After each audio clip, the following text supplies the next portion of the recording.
নমস্কার বন্ধুরা, আপনারা দেখছেন বাংলার তথ্য প্রযুক্তি। আজকে আমরা এই ভিডিওতে আলোচনা করব পোস্ট অফিসের ফিক্সড ডিপোজিট স্কিমের বিষয়ে। হ্যাঁ বন্ধুরা, পোস্ট অফিসের ফিক্সড ডিপোজিট স্কিম বা এফডি স্কিম, এই স্কিমে আপনারা যদি 10,000, 20,000, 30,000 বা 1,00,000 টাকা, 2,00,000 টাকা বিনিয়োগ করেন, কত টাকা রিটার্ন পাবেন, এখানে টাকা বিনিয়োগ করলে কি কি লাভ হতে চলেছে বা কোন কোন ক্ষতির সম্মুখীন আপনি হতে পারেন, হঠাৎ করে যদি আপনার টাকার দরকার হয়ে পড়ে, হঠাৎ করে আপনার ফ্যামিলি কেউ যদি হসপিটালাইজ হয়ে যায়, তখন কোন কোন শর্তে এখান থেকে টাকা তুলতে পারবেন, এখানে কি ট্যাক্সের ছাড় পেতে চলেছেন বা কত টাকা টিডিএস কাটবে, A to Z এই ভিডিওতে আলোচনা করে দেখিয়ে দেবো। তাই ভিডিওটি না কেটে শেষ পর্যন্ত দেখতে থাকুন। সেই সঙ্গে বলে রাখি, আপনি যদি এই চ্যানেলে নতুন হয়ে থাকেন, চ্যানেলটি অবশ্যই সাবস্ক্রাইব করে দেবেন, যাতে এই ধরনের নতুন নতুন তথ্য সবার আগে আপনার কাছে পৌঁছে যায়। সবার প্রথমে আমরা জেনে নেব যে এই পোস্ট অফিসের এফডি আসলে কি। তো বন্ধুরা, এফডির ফুল ফর্ম হলো ফিক্সড ডিপোজিট। এখানে আপনারা যে টাকাটা বিনিয়োগ করেন সেটা ফিক্সড টাইম অর্থাৎ নির্দিষ্ট সময়ের জন্য কিন্তু বিনিয়োগ করা হয়ে থাকে এবং তার এগেনস্টে আপনারা ফিক্সড ইন্টারেস্ট রেট পান, অর্থাৎ নির্দিষ্ট সুদের টাকাও কিন্তু আপনারা এই স্কিম থেকে পেয়ে যান। যে সমস্ত ব্যক্তিরা কোনো স্কিমে রিস্ক ছাড়াই টাকা বিনিয়োগ করে লাভ তুলে নিতে চান, তাহলে তাদের জন্য কিন্তু এই স্কিমটা বেস্ট হতে চলেছে, কেননা এই স্কিমটা কিন্তু রিস্ক ফ্রি। এই স্কিমে আপনারা মেয়াদ দেখে নিতে পারেন। এই স্কিমে 1 বছর, 2 বছর, 3 বছর বা 5 বছরের জন্য কিন্তু এই স্কিমে টাকা বিনিয়োগ করতে পারবেন। আলাদা আলাদা বছরের ক্ষেত্রে বন্ধুরা আপনারা আলাদা আলাদা সুদের হার পেয়ে যাবেন। 1 বছরে হলে কম পাবেন। তো লাস্ট দেখতে পারেন যে মার্চ 2025-এর যে সুদের হার ছিল, দেখুন 1 বছরে 6.9%, 2 বছরে পেয়ে যাবেন 7%, 3 বছরে 7.1% এবং 5 বছরের এফডি স্কিমে আপনারা পেয়ে যাবেন 7.5%। এখানে প্রত্যেক বছরে কিন্তু সুদের হার পরিবর্তন করা হয়ে থাকে এবং এটা কিন্তু সরকারের তরফ থেকেই পরিবর্তন করা হয়। আপনাদেরকে বলে রাখি যে এখানে 5 বছরের যে এফডি স্কিম আছে, সেখানে আয়কর আইনের 80C ধারা অনুযায়ী 1.5 লক্ষ টাকার উপরে ছাড় ট্যাক্সে ছাড় দেবে, অর্থাৎ 1,50,000 টাকার উপর ট্যাক্সে ছাড় পেতে চলেছেন। এবারে আমরা দেখে নেব যে এই স্কিমে কারা কারা আবেদন করতে পারবেন। সমস্ত ভারতীয় নাগরিকরা এই স্কিমে আবেদন করতে পারবেন।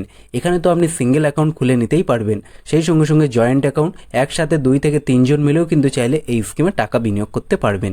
মাইনার অ্যাকাউন্ট কিন্তু এখানে অ্যাভেলেবেল আছে। আপনি যদি নিজের ছেলে মেয়ের নামে এই স্কিমে টাকা বিনিয়োগ করতে চান, তার বয়স 10 বছরের উপরে হলে কিন্তু সে নিজের নামে এই স্কিমে টাকা বিনিয়োগ করতে পারবেন। এবং 5 বছরের যে এফডি স্কিম আছে, সেখানে সুদের হার কিন্তু 7.5% হারে পেয়ে যাবেন। এবারে আমরা দেখে নেব ডিপোজিট, অর্থাৎ সবচেয়ে কম কত টাকা দিয়ে চালু করে নিতে পারবেন আর সবচেয়ে বেশি কত টাকা রাখতে পারবেন। তো দেখুন, মিনিমাম অ্যামাউন্ট 1,000 টাকা, অর্থাৎ সবচেয়ে কম 1,000 টাকা দিয়ে এই স্কিম চালু করে নিতে পারবেন। ম্যাক্সিমামের ক্ষেত্রে নো লিমিট, অর্থাৎ সবচেয়ে বেশি আপনি যত খুশি পরিমাণে টাকা চাইলে এই স্কিমে বিনিয়োগ করতে পারবেন। এবারে আমরা ক্যালকুলেটারে হিসাব করে দেখে নেব যে আপনারা যদি এই স্কিমে 10,000 টাকা, 20,000 টাকা বা 50,000 টাকা বিনিয়োগ করেন, কত টাকা রিটার্ন পাবেন। এবারে এই হিসাবটা দেখলে আপনারা পুরো বিষয়টা বুঝে যাবেন। এখানে আপনারা জানেন যে 5 বছরের এফডি স্কিমে 7.5% হারে সুদের হার দেওয়া হয়ে থাকে পোস্ট অফিসে। তো আপনারা এখানে ডিপোজিট কত টাকা বিনিয়োগ করছেন, 5 বছরের টোটাল কত টাকা ইন্টারেস্ট পাবেন এবং ম্যাচুরিটি অর্থাৎ 5 বছর পরে সুদ ও আসল মিলিয়ে আপনি কত টাকা এখান থেকে পেয়ে যাবেন, সমস্ত তথ্য কিন্তু এই চার্টে দেওয়া আছে, দেখে নিতে পারবেন আপনারা। আপনারা যদি এখানে 90,000 টাকা বিনিয়োগ করে থাকেন, তাহলে 5 বছরে এখান থেকে সুদের টাকা তুলে নিতে পারবেন 39,206 টাকা এবং 5 বছর পরে ম্যাচুরিটিতে সুদ আর আসল মিলিয়ে পেয়ে যাবেন 1,29,206 টাকা। আপনি যদি এখানে 1 লক্ষ টাকা বিনিয়োগ করে থাকেন, তাহলে সুদের টাকা তুলে নিতে পারবেন 43,563 টাকা। 2 লক্ষ টাকা বিনিয়োগ করে থাকলে আপনি এখান থেকে সুদের টাকা তুলে নেবেন 87,125 টাকা এবং আপনি যদি 3 লক্ষ টাকা বিনিয়োগ করে থাকেন, তাহলে এখান থেকে সুদের টাকা পেয়ে যাবেন 5 বছরে 1,30,688 টাকা এবং আপনি যদি এখানে 4 লক্ষ টাকা বিনিয়োগ করে থাকেন, তাহলে এখান থেকে সুদের টাকা পেয়ে যাবেন 1,74,250 টাকা এবং আপনি যদি এখানে 5 লক্ষ টাকা বিনিয়োগ করে থাকেন, তাহলে 5 বছরের সুদের টাকা এখান থেকে পেয়ে যাবেন 2,17,813 টাকা। দেখুন বন্ধুরা, যেটা আমি এর আগেও বললাম, প্রায় 50-50 টাকা কিন্তু আপনারা এখান থেকে নিতে পারবেন।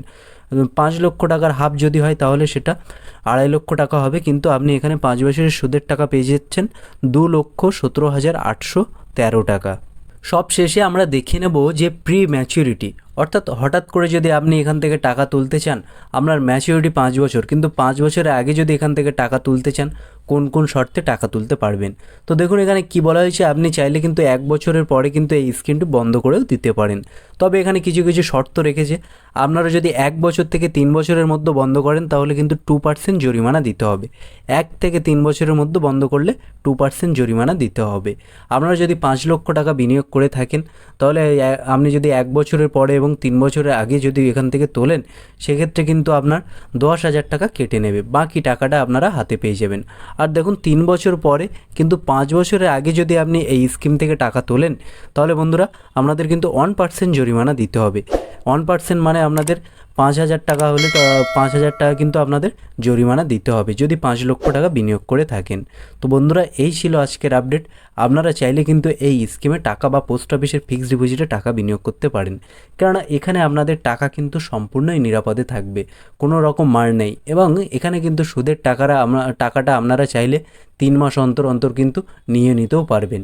3 মাস অন্তর, 6 মাস অন্তর বা বছরে একবার করেও চাইলে কিন্তু সুদের টাকা এই স্কিম থেকে তুলে নিতে পারবেন। তো এই ছিল আজকের আপডেট। দেখা হচ্ছে পরের ভিডিওতে। ভালো থাকবেন, সুস্থ থাকবেন। ভিডিওটি যদি ভালো লাগে অবশ্যই লাইক করে দেবেন। আর আপনি যদি এই চ্যানেলে নতুন হয়ে থাকেন, চ্যানেলটি অবশ্যই সাবস্ক্রাইব করে দেবেন।